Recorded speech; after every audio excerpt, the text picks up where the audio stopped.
दोस्तों, आर्कटिक की 4 महीनों की हाड़ जमा देने वाली काली रातों के बाद जब मार्च महीने की सुहावनी धूप की पहली किरणें बर्फ को छूती है तो एक रोमांचक नई शुरुआत होती है। ये विशाल ध्रुवीय भालू माँ इस ग्रीष्मकालीन की शुरुआत के साथ ही अपनी शीतकालीन मांद से बाहर निकलती है। ये घटना वसंत ऋतु के आगमन का प्रतीक है। महीनों तक जमीन के नीचे कैद रहने के बाद आज ये माँ बाहर निकलकर बड़ी खुश है। कड़ाके की ठंड बीत गई, अब मौसम जीने लायक हो गया है। यही वजह है कि भालू माँ अपनी आज़ादी के जश्न में बर्फीली ढलानों से किसी झूले की तरह फिसलने लगती है। आज इस माँ के छोटे शावकों ने पहली बार गुफा से बाहर की दुनिया देखी है। ये ठीक वैसे ही है जैसे किसी पक्षी का कोई चूजा अंडे से बाहर आया हो। भालू शावक अपने चारों ओर फैली इस चमचमाती दुनिया को देखकर दंग रह जाते हैं। उन्हें यकीन ही नहीं आ रहा कि ये धरती गुफा से बाहर इतनी विशाल है। उनका मन घबरा रहा है, लेकिन माँ से दूरी भी तो बर्दाश्त नहीं की जा सकती, क्योंकि माँ ही वो इकाई है जो इन शावकों को ढेर सारा प्यार करती है और स्वादिष्ट दूध पिलाती है। नतीजन ये शावक भी इन बर्फीली वादियों में अपना पहला कदम रखते हैं और माँ के पीछे पीछे हो लेते हैं। इन शावकों के लिए उनके जीवन के ये पहले कदम किसी बड़े साहस से कम नहीं है। हालांकि माँ जो पिछले 3 महीनों यानी जन्म के बाद से इन शावकों का एकमात्र सहारा रही है, पूरी सर्दियाँ भूखी भी रही है, जिस कारण ये माँ अपना आधा वजन खो चुकी है। वो अपने शरीर में मौजूद चर्बी के आखिरी कतरे से भी दूध निचोड़कर अपने शावकों को पिलाती रही है। लेकिन चूंकि अब मौसम अच्छा हो गया है, इसलिए माँ को शिकार की आवश्यकता है। वो शिकार जो इसके भूखे शरीर को ऊर्जा देगा ताकि ये अपने बच्चों को बड़ा कर सके। अब कुल मिलाकर देखा जाए तो अपना जीवन जीने के लिए इन जानवरों को कड़ा संघर्ष करना पड़ता है। शिकार करने के लिए, दूसरे हमलावरों से बचने के लिए, और मौसम का बदलाव भी एक बड़ा खतरा है, जिसके बारे में ही आज की ये वीडियो है। इस वीडियो में शीत निद्रा से जागने के बाद हम विभिन्न जीवों की मुश्किल गतिविधियों को देखने वाले हैं। दोस्तों, जैसे ही वसंत मौसम की गुनगुनी धूप जमीन को छूती है, महीनों से भूमिगत शीत निद्रा में सोए रेड साइडेड गार्टर सांपों की एक हैरतअंगेज दुनिया अचानक सक्रिय हो उठती है। ये कोई साधारण जगना नहीं है, बल्कि अस्तित्व की एक रोमांचक दौड़ है, जहां हजारों नर सांप सबसे पहले खुद को गर्म करने की होड़ में लग जाते हैं, ताकि पहली मादा के निकलते ही वो मुकाबले में सबसे आगे रह सकें। 6 महीनों की लंबी प्यास के बाद बर्फ के पिघले पानी से अपनी प्यास बुझाते हुए ये सांप एक ऐसे संघर्ष में उतरते हैं जहां प्रतिस्पर्धा की कोई सीमा ही नहीं है, क्योंकि मादा केवल एक ही बार मिलन करती है और उस मिलन के मौके को हासिल करने के लिए ये चतुर गार्टर सांप हैरानी की हद तक बुद्धिमानी का खेल खेलते हैं। असल में कुछ नर सांप अपने गुप्तांगों से ऐसी गंध छोड़ते हैं जो गंध मादा से निकलने वाली गंध की हूबहू कॉपी होती है। यही वजह है कि बाकी के नर सांप उस मादा की भांति गंध छोड़ते सांप पर टूट पड़ते हैं, यानी इस चालबाज नर को दूसरे सांपों के शरीर की रगड़ मिलती है, जिससे सांप का शरीर तेजी से गर्म और ऊर्जावान होता है। दरअसल सांप ठंडे खून के प्राणी हैं, जिस वजह से शीतकालीन मौसम में इनकी विभिन्न क्रियाएं एवं गति या तो थम जाती है या बेहद धीमी हो जाती है। लेकिन जब ये गार्टर सांप वसंत ऋतु के आगमन पर धूप की मदद से थोड़ी गर्मी अपने भीतर भर लेते हैं, ऐसे में मादा की गंध छोड़ते चालबाज सांप इसका लाभ उठाते हैं। विज्ञान की भाषा में इस प्रक्रिया को क्लेप्टोथर्मी कहा जाता है, जिसमें बारंबार शारीरिक संपर्क से एक सांप की गर्मी दूजे में चली जाती है। यानी मादा की गंध छोड़ते चालबाज सांप का शरीर पर्याप्त रूप से गर्म हो चुका होता है, जिस कारण जैसे ही कोई मादा बाहर आती है, ये चालबाज सांप दूसरे सांपों से कहीं अधिक तेज गति और ऊर्जा लिए उस मादा की ओर दौड़ पड़ता है और उससे सफल मिलन करता है। पहाड़ों की ऊंचाइयों पर गर्मी का आगमन मार्मेट के लिए किसी युद्ध से कम भयानक परिस्थिति नहीं होती। इस जीव की 7 महीनों की मौत जैसी लंबी नींद के बाद जीवन की ओर वापसी एक बेहद बारीक डोर पर टिकी रहती है। ये जागने की प्रक्रिया एक खतरनाक जुआ है, जिसमें मार्मेट को अपने शरीर में बची हुई वसा के आखिरी कतरे का उपयोग ऊर्जा के रूप में सबसे पहले अपने दिल और खून को गर्म करने के लिए करना पड़ता है। जैसे ही गर्म हुआ खून नसों में दौड़ना शुरू होता है, धड़कनें तेज हो जाती हैं। लेकिन इस बेहोशी से जागरूकता के सफ़र में ऊर्जा का खर्च इतना अधिक है कि अगर जरा सी भी गड़बड़ी हुई तो मार्मेट फिर कभी नहीं जाग पाएगा। यही कारण है कि लगभग आधे युवा मार्मेट्स इस कड़ाके की ठंड और लंबी नींद से कभी बाहर ही नहीं आ पाते। वही बुजुर्ग और बच्चे तो सारे ही मारे जाते हैं। असल में तापमान बढ़ाने की प्रक्रिया इतनी आक्रामक होती है कि मार्मेट की बची खुची लगभग सारी जीवन ऊर्जा इसी गर्मी को पैदा करने में समाप्त हो जाती है। यानी जो सदस्य तगड़े और अधिक मोटे होते हैं केवल वही इस अंतिम ऊर्जा को पैदा कर पाते हैं। यदि सर्दियों के दौरान किसी मार्मेट की चर्बी का स्तर बहुत गिर गया हो या जागने की इस प्रक्रिया में जरा सी भी देरी हो जाए तो उस मार्मेट का आंतरिक इंजन शुरू होने से पहले ही बंद पड़ जाता है। इसका यह अर्थ हुआ कि जिस चर्बी और थुलथुले शरीर को हम बुरा समझते हैं वही थुलथुला शरीर मार्मेट को जीवित रखता है। इनके संसार में जो जितना अधिक मोटा होता है उसके जीवित रहने की संभावना उतनी ही ज्यादा होती है।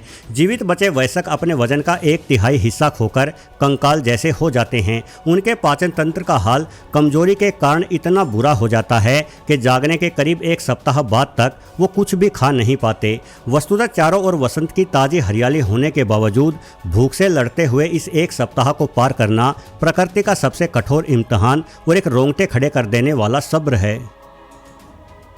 दोस्तों, घड़ियाल मार्मेट्स के मुकाबले भूखे रहकर जीवित बचे रहने का अधिक हुनर रखते हैं। यही वजह है कि वसंत के आगमन के साथ ही जब घड़ियाल जागते हैं तो बजाय भूख को शांत करने के इनका पहला और मुख्य लक्ष्य मिलन का होता है। गर्मी की हल्की सी आहट के साथ ही विशालकाय नर घड़ियाल मादाओं को आकर्षित करने के लिए एक अद्भुत वाटर डांस का प्रदर्शन करते हैं। ये प्राचीन शिकारी पानी के ठीक नीचे अपनी पीठ को टिका देते हैं और अपने गले से 19 हर्ट्ज की एक ऐसी गहरी और कम फ्रीक्वेंसी वाली आवाज़ें निकालते हैं जो इंसानी कानों को भले ही सुनाई न दे, लेकिन उस आवाज़ का असर किसी जादुई धमाके जैसा होता है। जैसे ही घड़ियाल अपनी इस अद्भुत आवाज़ में दहाड़ना शुरू करते हैं तो उनके शरीर में होने वाले शक्तिशाली कंपनों से उनकी पीठ पर मौजूद पानी की लाखों बूंदें किसी फव्वारे की तरह हवा में उछलने लगती हैं, जिसे देखकर ऐसा लगता है मानो झील की सतह पर कोई खूबसूरत वाटर शो चल रहा हो। ये दृश्य डायनासोर युग की याद दिला देता है, क्योंकि अभी तक हुई खोजबीन के आधार पर हमने ये जाना है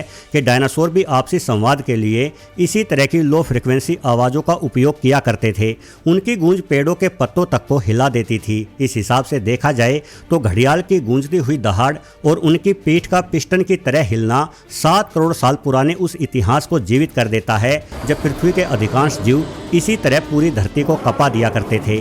प्रकृति का यह अनोखा और साहसी प्रेम मिलाप न केवल दिखने में मंत्रमुग्ध कर देने वाला है, बल्कि ये इन प्राचीन शिकारियों के इतिहास का भी एक बेहद रोमांचक किस्सा कहा जा सकता है।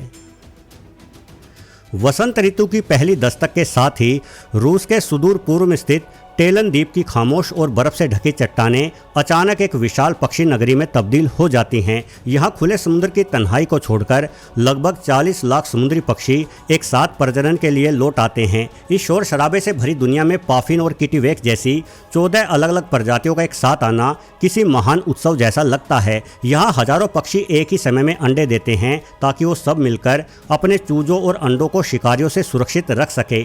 लेकिन समूह में भी ये काम इतना आसान नहीं है। अंडे देने वाले इन पक्षियों की खूबसूरत हलचल के साथ ही आसमान में मंडराता है दुनिया के सबसे विशाल उड़ने वाले शिकारियों में से एक शिकारी, जिसे स्टेलर्स सी ईगल नाम दिया गया है। गोल्डन ईगल से भी कहीं ज्यादा बड़ा और ताकतवर शरीर रखने वाला यह शिकारी अपनी पैनी नजरों से चट्टानों की कतारों को खंगालता है और फिर किसी लड़ाकू विमान जैसी चपलता के साथ ही सीधे नीचे जमीन की ओर झपट्टा मारता है। इस हमले से पूरी पक्षी कॉलोनी में दहशत और अफरा तफरी मच जाती है। हजारों किटीवेक पक्षी शिकारी को भ्रमित करने के लिए आसमान में एक विशाल सैलाब की तरह उड़ते हैं, मगर बड़े आकार का स्टेलर्स सी ईगल अपनी जानलेवा फुर्ती और सटीक निशाने के साथ अंततः एक शिकार को दबोच ही लेता है। और ये नज़ारा प्रकृति के सुंदर मौसम के पीछे छुपे जीवन और मृत्यु के रोंगटे खड़े कर देने वाले संघर्ष को बयां करता है।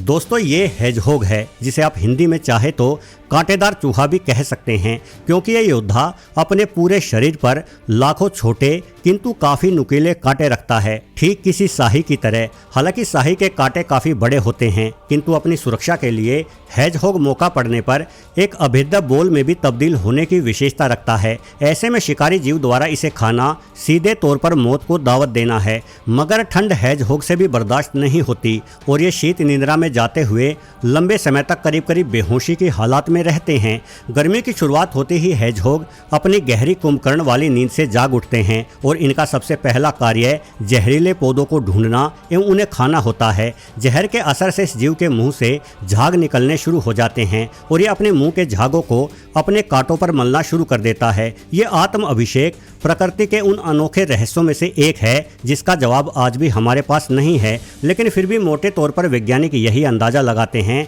कि शायद हेजहोग केवल अपने कांटों के नुकीलेपन से ही खुद को सुरक्षित नहीं मान लेते, अपितु ये अपने कांटों को जहरीला भी बना देना चाहते हैं। खैर, इस आत्म श्रृंगार के बाद हेजहोग का भी अगला कदम मिलन करने का ही होता है। नर अपनी जान हथेली पर लेकर मादा के कातिलाना कांटों के बेहद करीब अपने कोमल पेट को ले जाता है और मिलन करता है। ये क्रिया वैज्ञानिकों के लिए हेजहोग के मामले में दूसरा अनसुलझा रहस्य है।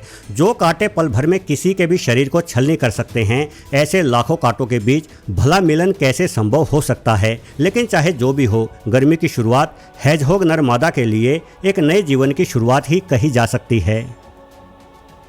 अप्रैल का महीना लगते ही रूस के सुदूर उत्तर पूर्व में स्थित कोमिडर द्वीप समूह की ऊंची और डरावनी चट्टानों की चोटियों पर भी जीवन और मृत्यु का एक रोंगटे खड़े कर देने वाला खेल शुरू हो जाता है। यहाँ गिलिमोट के नन्हे बच्चे अपने जीवन की सबसे बड़ी परीक्षा का सामना करते हैं। पिता की पुकार और हल्की सी हौसला अफजाई के साथ ये मासूम पक्षी सीधे अनजान गहराइयों में मौत की छलांग लगा देते हैं।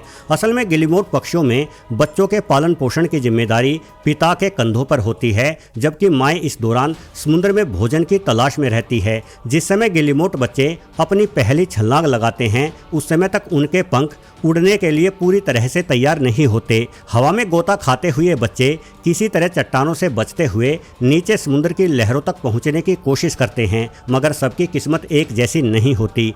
कुछ बच्चे पानी तक पहुंचने से पहले ही कठोर पत्थरों पर जा गिरते हैं, जहां नीचे धरातल पर कई चालाक और भूखी लोमड़ियां उनके लिए काल बनकर खड़ी रहती हैं। ये लोमड़ियां आसमान से गिरते इस मुफ्त के खाने को एक एक करके दबोच लेती हैं ताकि वो खुद का और अपने शावकों का पेट भर सके। जो बच्चे सीधे पानी में गिरते हैं वो तो बच निकलते हैं, लेकिन किनारों पर फंसे बच्चों के लिए लोमड़ी से बचना नामुमकिन हो जाता है। यानी इन नन्हे बच्चों के लिए पैदा होते ही जीवन मरण का भयानक संघर्ष शुरू हो जाता है, जिसमें बहुत कुछ अच्छी किस्मत पर भी निर्भर करता है। दोस्तों, आखिरी निष्कर्ष यही है कि प्रकृति का यह वसंत मौसम केवल रंगीन फूलों के खिलने का समय नहीं है, बल्कि ये समय जीव जगत का एक युद्ध क्षेत्र भी है, जहां एक तरफ इस मौसम में महीनों की मौत जैसी नींद से जागने की खुशी है, वहीं दूसरी तरफ भूखे शिकारियों और उस लंबी नींद के लक्षणों से उभरने की चुनौती भी। इस खुशनुमा मौसम की शुरुआत में केवल वही जीवित बच पाता है जो संघर्ष करना जानता है। वीडियो देखने के लिए